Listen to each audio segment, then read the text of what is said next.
guys? Welcome back to the channel. And today we're going to be doing a sort of first impressions, over 100 shots, initial, not review, because obviously I don't have enough shots down range to give you a full review, but just sort of the initial impressions, first shots of the Glock 30. So, I've seen some comments sort of talking shit on the 45, or some comments even saying, you know, the Glock 30 is a great gun, but I wouldn't necessarily, you know, look or search that gun out, you know, wouldn't pick it up.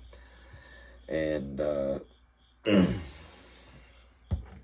understand why they might say that. They're probably just all about 9mm Glocks, and I completely understand that, but I kind of wanted to give my opinions on this gun and the caliber, and just, you know, felt recoil and this, that, and the third, because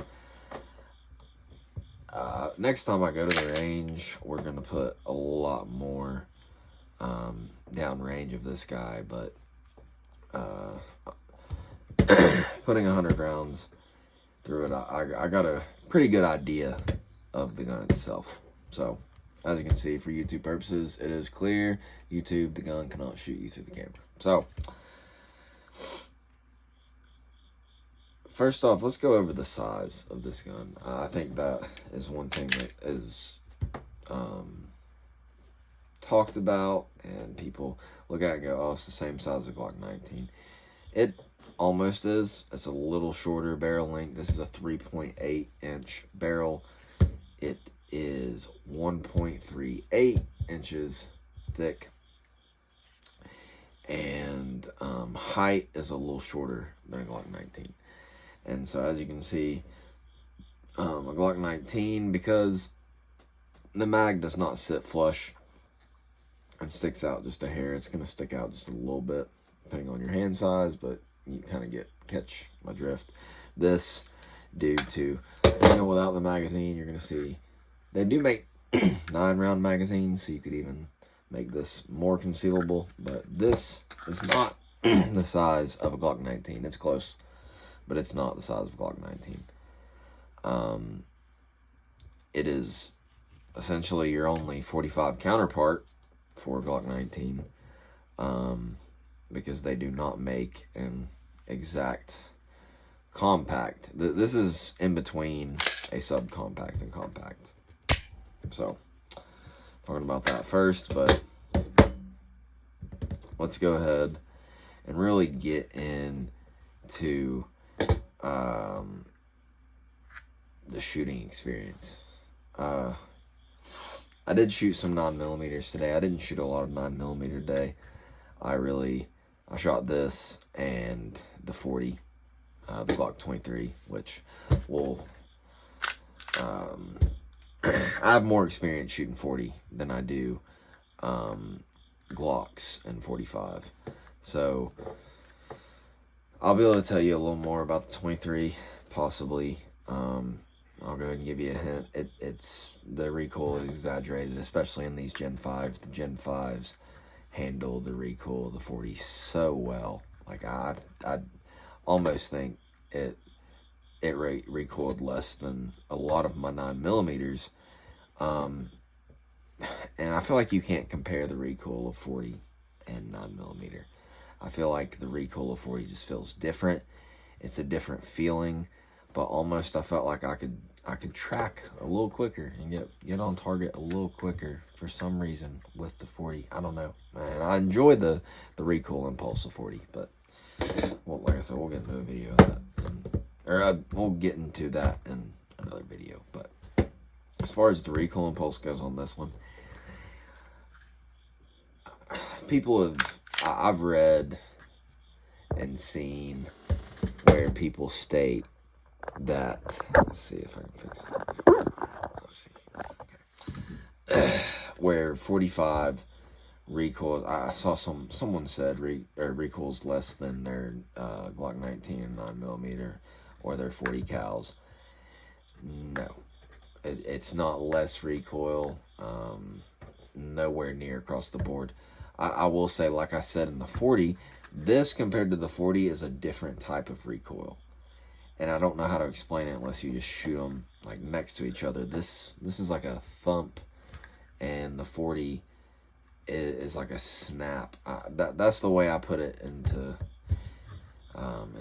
just terminology, in layman terms, simple man terms. I try and word it, but like this is a thump, and I don't have so much experience shooting 45 through polymer frame pistols. I really don't. I mostly have shot them through 1911s, but I have shot the FN45, and for some reason, I know my grip and form is a lot better than a few years ago whenever I did shoot the FN45. This absorbs recoil better for some reason, and I like I said, I'm gonna give a fair chance. I'm gonna get an FN45 to kind of really compare the recoil, but Glocks just in general absorb recoil very well, and I think to shoot this, yeah, this felt like a bulldog, you know, shooting it like this definitely, you could tell you were shooting it, but I mean, this thing was incredibly accurate. I mean, you really put rounds downrange exactly where you want it to. You know, you might pull a little bit with the trigger, and that's one thing. With the recoil impulse, I had to kind of, you know, get used to the recoil impulse of the 45. But when I tell you that this thing, I mean, I can't wait to carry this, and I'm already confident in carrying it. I shot this the most today, so I was most accurate with this out of all pistols I shot today. Arguably, I'm gonna throw the Shield Plus in there. I didn't shoot many rounds downrange, but quick highlight for the Shield Plus. If you're watching this, I love the Shield Plus. You can pick that gun up. It doesn't matter how long or how many times you've been shooting Glocks or just whatever. The Shield Plus is on. It is on target no matter what. But I was most accurate with this gun, and I don't shoot 45 out of polymer frame pistols. And so to be able to have my hand not hurt whatsoever and shoot a big bore out of such a small framed pistol felt great. I mean, this give this gun a shot.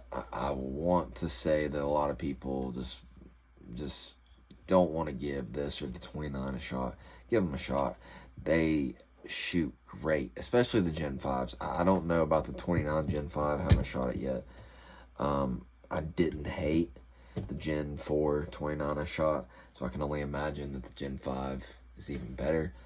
But I mean, dude, the recoil management due to the recoil spring, I think, and just whatever magic they've done to these Gen 5s, they shoot great. I mean, this thing shoots awesome. It absorbs that recoil amazingly for such a small gun in 45, and you're loading these big ass bullets in it compared to the 9mm, and you're just like, oh no, this is, you know. But I promise you, get a good grip, and this will just feel, I mean, it won't feel much more than a 9mm if you grip the thing right. Just grip the pistol right, and you will be okay. I promise you.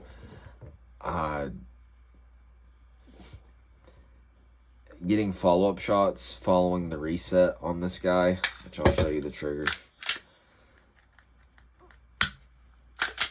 And that's what we're not going to look at the initial pull. I was really practicing riding that reset. And on that note, you're going to get pretty great follow-up shots, or pretty great follow-up shots, as long as, you know, you've got your fundamentals down and your grip right and everything like that. But, I mean, 10 rounds of 45 in such a small package. I can put a light on it. unlike the subcompact Glocks. It's in the Lord's caliber. It's in that big old 4.5. Big old 4.5, baby. I want to get it in the waistband holster for this. I want to get out the waistband holster for this. I want to get a shoulder holster for this. Arguably, maybe even the chest holster. Get all the ways to carry this because this is awesome. Like I said, I was most accurate with this pistol, and it may be because I shot it the most. But once I got through first mag or two and sort of figured it out, which, like I said, I'm not used to shooting 45 through this small. It was a breeze. It was the most accurate I was all day, and the recoil, it was almost fun to shoot. Like, yes, it was more thumpy and more recoil than a 9 or a 40, but it felt fun to shoot, almost like a 1911. It was very, in that aspect, fun to shoot. And I really think you're sleeping on the multi-calibers. I think you're sleeping on the 40s, the 45s, the 10 millimeters. Give them a shot. But if you like the video, take it easy.